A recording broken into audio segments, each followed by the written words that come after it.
ونسنا مسرى.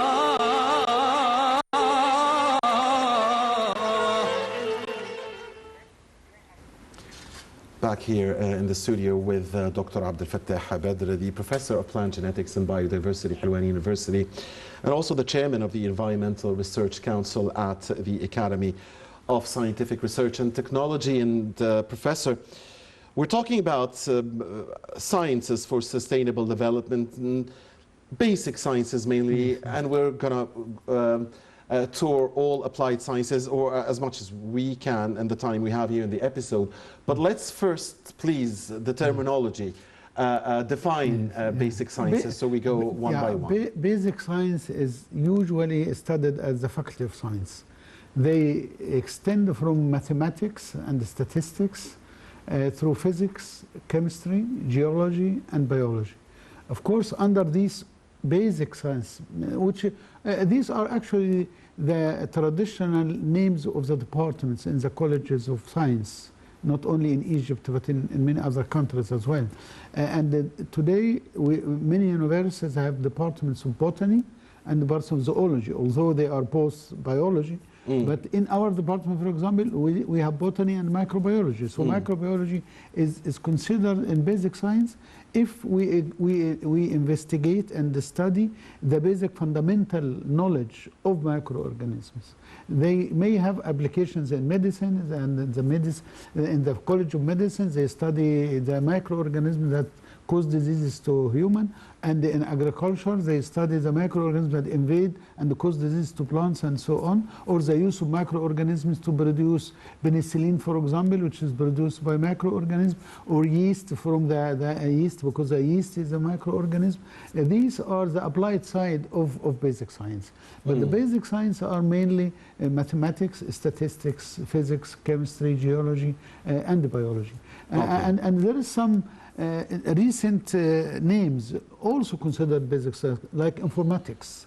Informatics can serve many fields, but it started as mathematics. It is derived from mathematics, and the biophysics from physics and biology, biochemistry from chemistry and biology, and also some bioinformatics to combine genetics, biology, and informatics.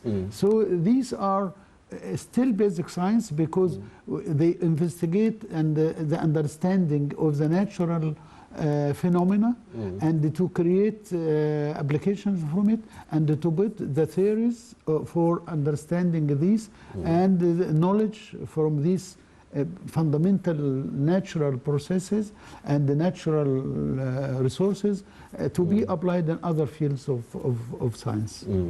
But while you were talking about the basic sciences, first thing that came to my mind, so basically they are the subjects that the students take in schools, like in preparatory or elementary or high school, with the exception, of course, of language or arts or social sciences and so on.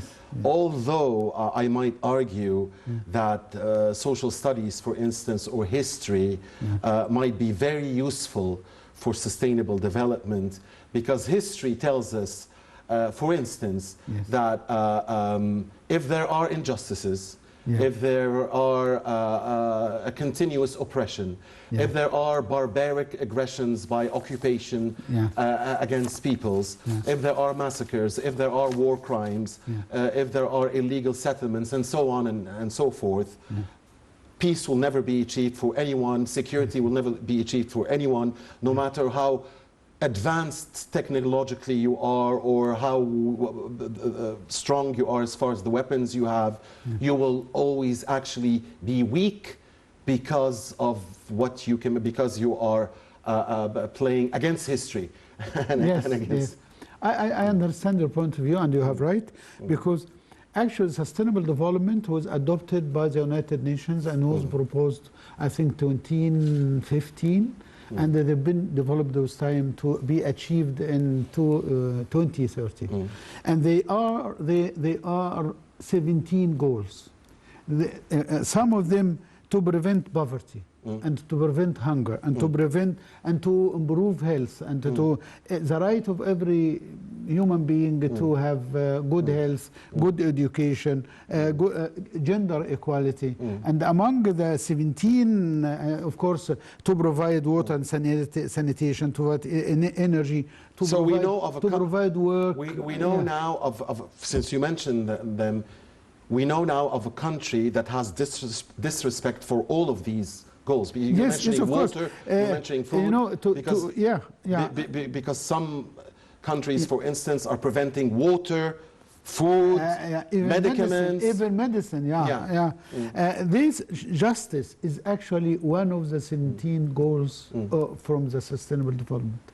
So there is a point, and the equality. Yeah, this is one of. So there is a point of view that social 16, sciences or history can have a role in sustainable development, not just the mathematics or physics. No. Not only justice, but there is also to reduce inequality and to provide education and to provide health and to provide work for everybody. So justice and of course. There is something like water and sanitation. And when you say equality, it obviously means that no one people's or no one should think that their lives are more precious than others. Actually, equality has two goals of the 17 goals of the social development. One is gender equality between men and women, and the inequality between people. All people are equal in front of the United Nations. So nobody should oppress others. Nobody should misuse the freedoms of others. And all what we see now on our border, a country preventing the armless people, people who cannot defend themselves, and preventing no donations from going with this. They suffer from hunger, they suffer from thirsty, they are injured and they cannot have medical treatment in hospital. They bomb hospitals. They bomb hospitals, and these are all against they bomb UN-run schools. Today they prevented visa for UN people who help in the. They tell people to go from north to south, and then they bomb them. Yes. This is aggression. This is against international law, and we all. It's not new to us. We live with them for years, and we know how they behave. And this, I think, will not play for their benefit in the future. Sure. It's just amazing the double standards sometimes, because when you read the Sustainable Development Goals, of the United Nations, supposedly all countries and all peoples of the world should be united in achieving that goal. But when you see one country supported by other countries, some of them are superpowers, in disrespecting all of these goals, it just makes you feel that humanity is in grave danger. Mankind is in grave danger. Because if you have the superpowers, the strongest countries, or probably now we have other countries as well are too strong, but and these people, these countries in particular, they teach us about freedom of expression and the freedom of movement and the freedom of education and what is democracy and the human rights. And now when they are tested, they failed in their exams because they see by their eyes people are killed and people are massacred in front of their eyes, and they still support the aggression. Even war has rules. Yeah, even war. An army should fight against an army, not against civilians. Right. So there is a point to social sciences or history being social development is not only for science, but for science, applied science, social science, and even law. Law is considered a social science in a way. Yes. But other options like clean cities, clean oceans, clean ecosystems. These are rights of the people to live in a clean place, to live in a clean environment, and to protect the ecosystems of the on land and in the seas and in water. So these are the 17 UN goals that most people talk about it, but when we come to test the people who put these regulations in the United Nations, it's not equally applied in different countries, and we all know. Yeah. Because the people who and you can see, I mean, it's heartbreaking to say it, but it is happening. You can see a certain population, certain people in a certain area being deprived of all of the goals. And the world is talking about achieving all of the goals. And some people don't have a single goal at the moment, and the world is just watching, doing nothing but to watch. And some of them are even clapping. Almost 3 weeks. We cannot provide or transfer the donations, the minimum, the bare minimum to the people who most need it. Right.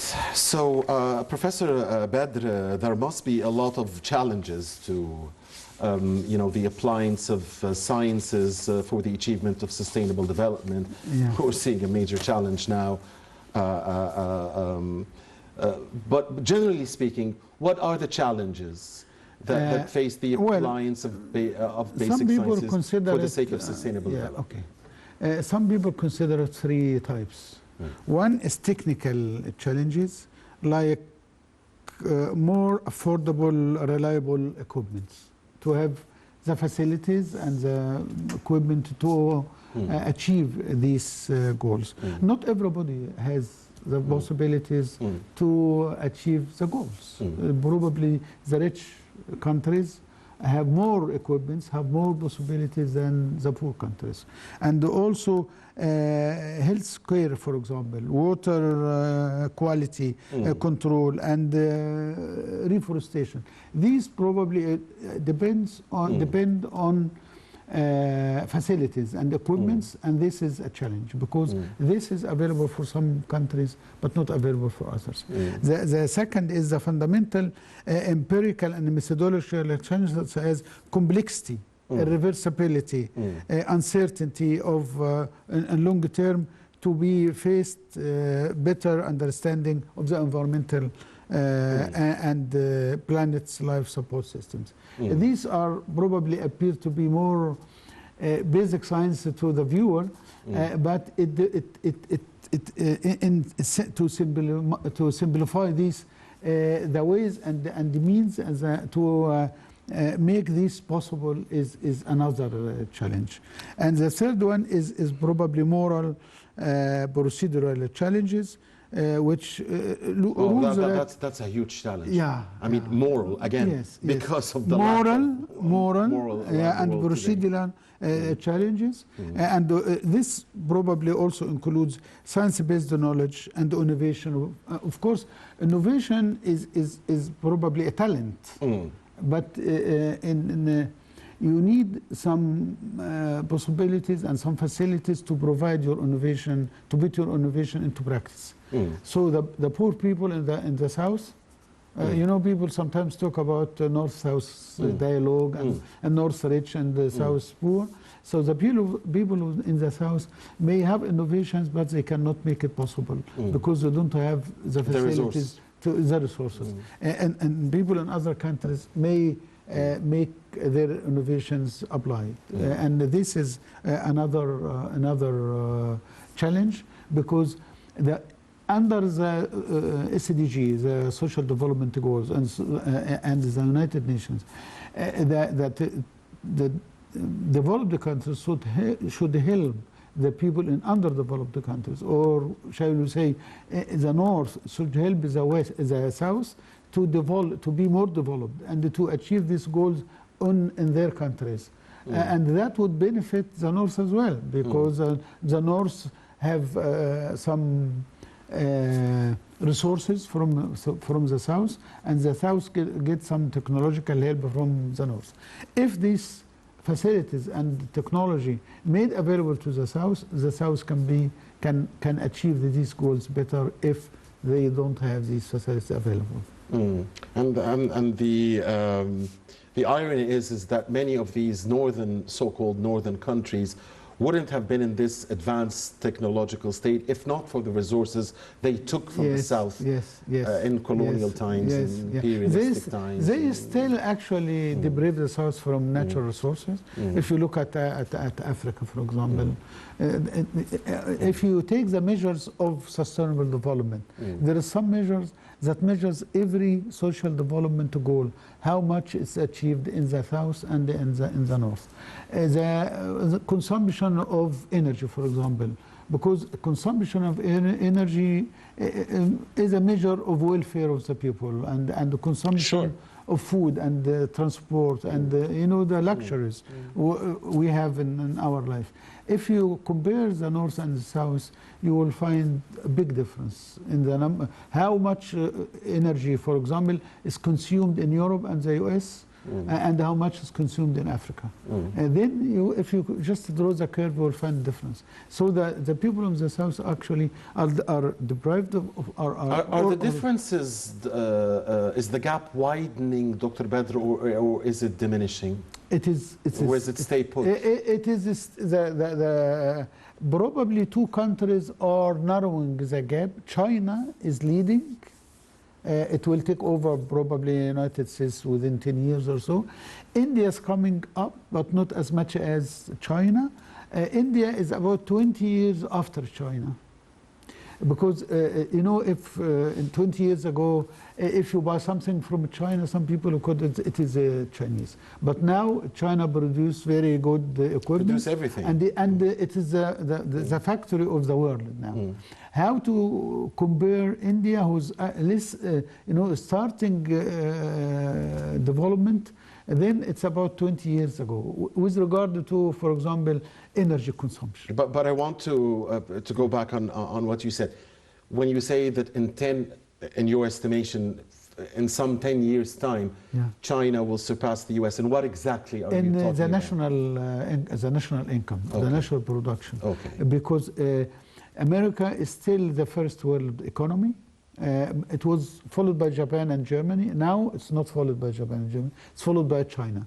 And the Chinese economy is growing much faster than the American economy. And probably the national production will exceed I'm not an economist, but from the figures I read when I prepare some classes and some lectures. So you're expecting on this topic, that in 10 years we're going to say China, the world's largest economy? It will be the largest the US, the world's largest economy. You've been saying this for decades. For years. For decades. 10 years or probably 15 years. Japan was the second after the United States, then comes Germany. Now we have the United States, China, and if you count by the number of research papers published in China and in other countries, China is leading now. But maybe another important question would be: so do you expect the Chinese to monopolize the veto by then, or is that another story? No, the politics and you're just talking economy. You're not talking.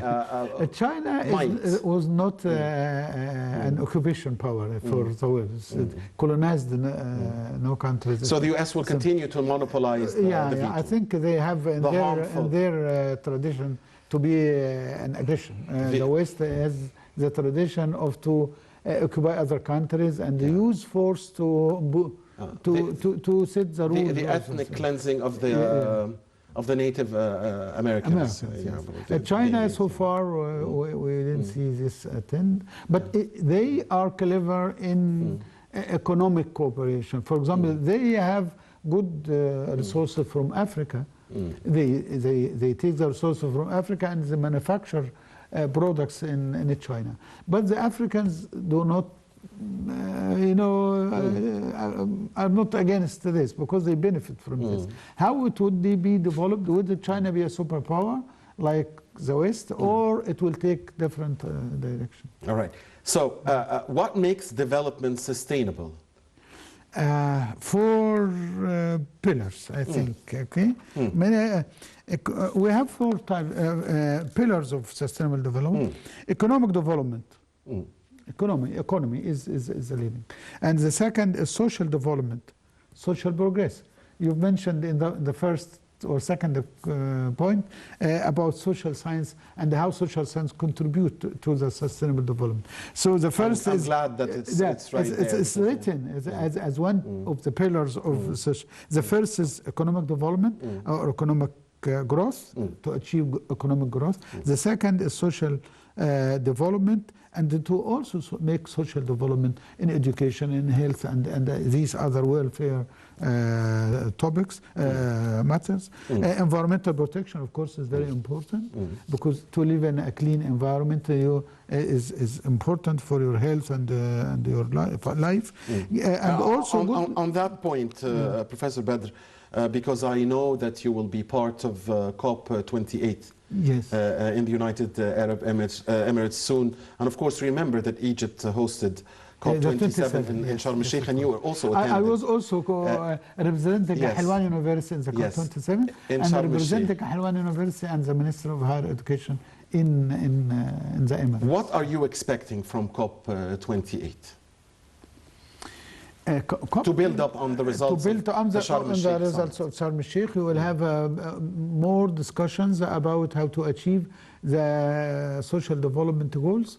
And in the discussion of the United Nations on these COP conferences, there is always discussion from south to north. The south would like to have more to protect their environment, because they suffer from the environmental change caused by the north. So the north is every time give promises, we will increase some donations to improve your environment, but this was actually approved at the COP27 in Egypt. How to provide more assistance to the south to improve their environment, but on grounds they don't pay enough. They don't. They do promises, but these promises are not fulfilled. That would be, that's a topic. Surprise! It's surprise! Now that's COP28. We have 27 before, but the improvement in the negotiations is always stuck with. They are not ready to give the costs, because the costs are huge.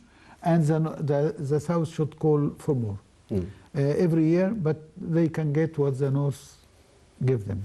That's the problem. I think the South should maybe more aggressive in negotiation, and probably they have power that should use in negotiation. The world is not nice. So if you have, I know, we all know, we can all see that. Yeah. So if they have resources, they can actually manipulate the negotiations and probably make more value of their resources before they give it to the North. To make it more expensive to the North, and they will get this as the price of their resources, not to sell cheap resources and then ask for donation. Your resources must be more valuable than what you think. They also should develop their own ways and means of utilizing these resources to be more valuable, to be for their development, for their social development themselves. So they should not buy everything from the North and sell them raw material. They should utilize this raw material in manufacture and in food industry and in many other ways of technology that will make their countries more developed. And when the country is more developed and achieve more economic growth, the sustainable development goals will be achieved. We should not always rely on somebody else to come to help us to achieve social development goals, but we can achieve them by our own wealth and our own science and our own application of science as well. Now, other than cherishing human life and respecting human life and rejecting the injustices and getting back the stolen rights to the oppressed people. Other than all of that, because it should be ABC, it's not happening, but it should be ABC. What is it that we need for sustainable planet? Yeah, there's some pluses and some minuses. The pluses are the advanced technology. Probably it is available, but has to be distributed equally between people, and the people who have technology should provide it for others. And also information revolution, information exchange is important, and the transparency in information and giving information is important, and also leadership. Probably sometimes we need leadership to achieve the goals, because some people have courage and have leadership. But if we have these, what they call pluses, if we can help, they can help achieve, but we still have some minuses to achieve that sustainable development, like population pressure. The population pressure is a problem in countries with fast growing population. Of course, Egypt is a fast growing population. We should care of this. Not necessarily to reduce the population growth, but at least to use your manpower to make more development, to make industry, to make agriculture. Of course, we do some agriculture, but we still import food and so on. So we need some to look at this seriously, the population growth, because the world may suffer if the food production is not sufficient for the people. There will be hunger, there will be famines, there will be wars, and so on. This is another thing is climate change. Of course, we talked about climate change, and not only I'm sure I was on this show talking about climate change last year, and we still have the COP28. So and also, and certainly if a certain country or countries used internationally prohibited or banned weapons, this does not help the climate change issue. No, of course. No. Right. Equality, with just justice and equality, is that you cannot just prevent others from life. Not only weapons to defend themselves, food. You are depriving their life. They die, and nobody is able to provide them ambulance. With and sometimes medicine. You can't even bury them. Yes. There's some mothers died, and the baby in their wombs, and the baby was born while his mother is dead. It's a heartbreaking to know to know that. It is. Global awareness. We need global awareness. We probably need more planning and more cooperation to achieve the sustainable development. Well, let's hope the best for our planet. Because again, humanity itself I believe is at stake. Is at stake, and is at one of its worst moments. Yes. In history. That's true. Maybe just I add, to achieve sustainable development, we still have environmental protection. To stop pollution, to stop deforestation, to restore the ecosystems, the damaged ecosystem, to reduce the greenhouse gas emission, and also to have resources, to have the biodiversity in healthy conditions, to have germplasm collections. Germplasm are the sources for new cultivars, new types of food. Well, it wouldn't be Dr. Abdel Fattah Badr if the word biodiversity was not mentioned. Yes. Of course, the great professor of biodiversity. Yes. Thank you very much, Dr. Abdel Fattah Badr, the professor of plant genetics and biodiversity. Thank you very much for having me. It was nice talking with you this time. Dr. Badr is also the chairman of the Environmental Research Council at the Academy of Scientific Research and Technology. Hope to see you again, Dr. Badr. Thank you, sir. Thank you, sir. Thank you for watching us. Goodbye.